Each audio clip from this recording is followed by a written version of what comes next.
ಬ್ರಾಹ್ಮಿ ಮುಹೂರ್ತ ಅಂದರೆ ಏನು, ಬ್ರಾಹ್ಮಿ ಮುಹೂರ್ತದ ಮಹತ್ವ ಏನು, ಬ್ರಾಹ್ಮಿ ಮುಹೂರ್ತದಲ್ಲಿ ಎದ್ದರೆ ಏನಾಗುತ್ತೆ, ಯಾವ ಸಮಯಕ್ಕೆ ಬ್ರಾಹ್ಮಿ ಮುಹೂರ್ತ ಅಂತೇಳಿ ಹೇಳ್ತಾರೆ, ಇದೆಲ್ಲ ನಾವು ತಿಳಿದುಕೊಂಡು ನಂತರದಲ್ಲಿ ಬ್ರಾಹ್ಮಿ ಮುಹೂರ್ತದಲ್ಲಿ ಎದ್ದು ಏನು ಆಚರಣೆಯನ್ನು ನಾವು ಮಾಡಬೇಕು ಅನ್ನತಕ್ಕಂಥದ್ದು ತಿಳಿದುಕೊಳ್ಳಬೇಕಾಗುತ್ತೆ.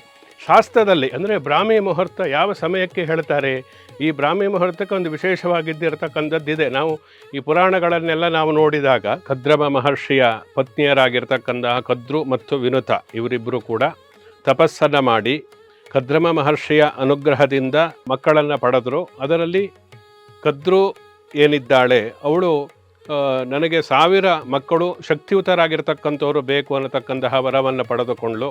ವಿನುತ ಅಂತಕೊಂಡು ನನಗಿಬ್ಬರೇ ಮಕ್ಕಳು ಸಾಕು, ಆ ಇಬ್ಬರು ಮಕ್ಕಳು ಕೂಡ ಜಗತ್ತಿನಲ್ಲಿ ಅತಿ ಶಕ್ತಿವಂತರಾಗಿರ್ತಕ್ಕಂತಹ ಮಕ್ಕಳನ್ನು ನಾನು ಪಡೆಯಬೇಕು ಅನ್ನತಕ್ಕಂತಹ ವರವನ್ನು ಪಡೆದುಕೊಂಡು ಕದ್ರು ಈ ಸರ್ಪಗಳನ್ನೆಲ್ಲ ಪಡೆದಿರತಕ್ಕಂಥ, ಆದ್ದರಿಂದ ಅಲ್ಲಿವರೆಗೆ ಸರ್ಪಕುಲ ಅನ್ನತಕ್ಕಂಥದ್ದು ಇರಲಿಲ್ಲ.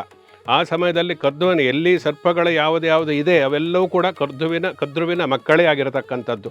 ಅದರಿಂದ ಕದ್ರುವಿನ 1000 ಮಕ್ಕಳು ಕೂಡ ನಾಗರಾಗಿ ಇರತಕ್ಕಂಥ ಪಾತಾಳದಲ್ಲಿ ಅವರ ವಾಸ ಇವತ್ತಿಗೂ ಕೂಡ ಇರತಕ್ಕಂಥದ್ದು ನಾವು ನೋಡಬಹುದು.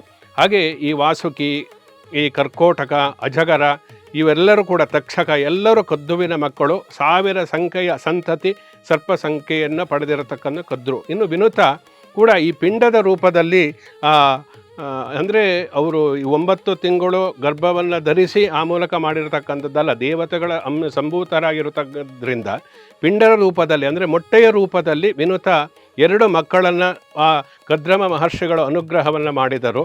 ಅದು ಎಷ್ಟು ವರ್ಷ ಆದರೂ ಕೂಡ ಬಹುಕಾಲದವರೆಗೆ ಅದು ಒಡಿದೇ ಇದ್ದಿದ್ದರಿಂದ ಇವಳು ತಾಳ್ಮೆಯನ್ನು ಕಳೆದುಕೊಂಡು ವಿನುತ ಆ ಒಂದು ಮೊಟ್ಟೆಯನ್ನು ಒಡಿತಾಳೆ. ಮಗು ಇದೆಯೋ ಇಲ್ವೋ ನೋಡಬೇಕು ಅನ್ನತಕ್ಕಂತಹ ಕುತೂಹಲದಿಂದ.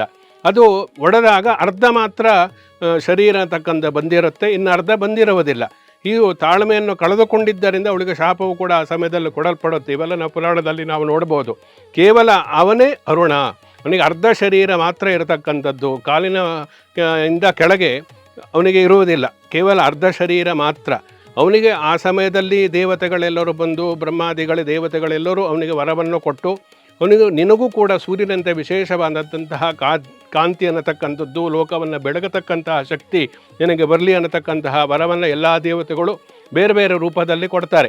ಅದರಿಂದಲೇ ಅವನು ಸೂರ್ಯನಿಗೆ ಸಾರಥಿಯಾಗಿ ಲೋಕವನ್ನು ಬೆಳತಕ್ಕಂತಹ ಒಂದು ಲೋಕ ಕಲ್ಯಾಣವನ್ನು ಅವನು ಅರುಣ ಅನ್ನತಕ್ಕಂಥ. ಆದ್ದರಿಂದ ನಾವು ಬ್ರಾಹ್ಮಿ ಮುಹೂರ್ತಕ್ಕೆ ಅನೂರ ಕಾಂತಿ ಅಂತ ಹೇಳಿ ನಾವು ಶಾಸ್ತ್ರದಲ್ಲಿ ಹೇಳಿರತಕ್ಕಂಥದ್ದು.